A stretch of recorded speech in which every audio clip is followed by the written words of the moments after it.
Hi everyone, I'm Tony with Harper Therapy, And I'm Jamie. and we are continuing our holiday journey about the holidays not being so joyful. Yes.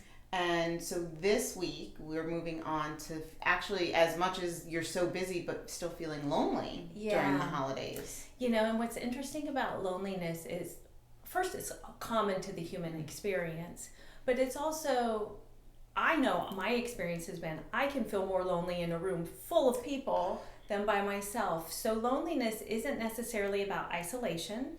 It's not about solitude. It's not even necessarily about being alone. It can be circumstantial loneliness. It can certainly be when people are scheduled otherwise, say on significant holidays, and something just doesn't happen to where you're able to connect up. But typically, loneliness is really about a sense of disconnection. And that can be a two-way street. It can be a sense of disconnect with yourself or a sense of disconnect with others. Well, and I think it's almost self-sabotaging because you want to blame others for being lonely, but in actuality, it's you not being vulnerable to be connected with others. Because in order to connect, even with yourself, you have to be vulnerable. And vulnerability is hard and can be super, super scary. Sure. Yeah, and I think that there's a lot of different messaging in our culture about what the holidays are supposed to be.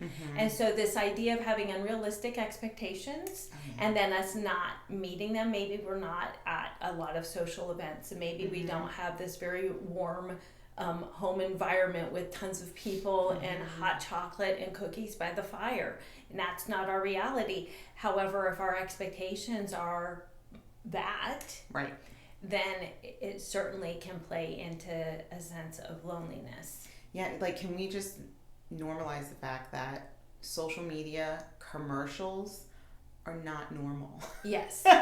Social media. It is not real. Like, Yes. even when you're watching those Publix commercials that make you cry and they bring out, like, all the food and grandma's at the table and, like, that's not what most holidays look like for people. Yes. It's especially like social media, it's a highlight reel.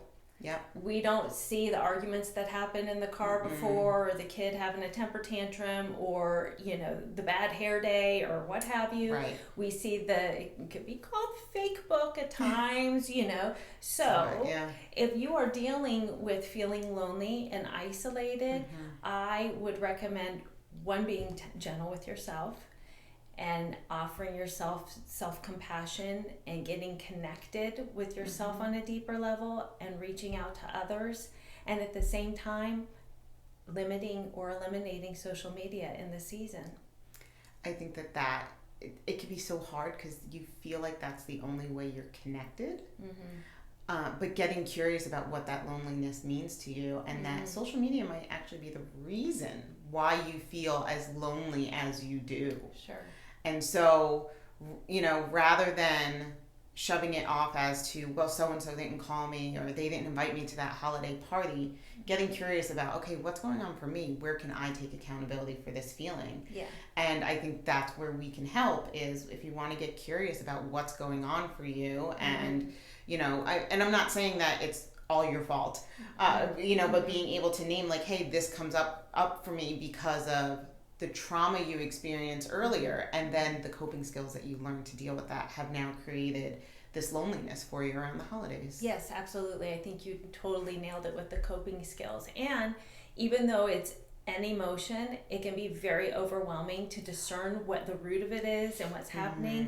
And if it feels overwhelming or you feel like it's murky to you, we would love to help you work through that and identify what's going on, and then have a plan to help you get through the holidays in a way that feels fulfilling and enjoyable to you. Yes. Yeah. 100%. Yeah. Yes. So give us a call, 813-434-3639. Bye, guys. Bye.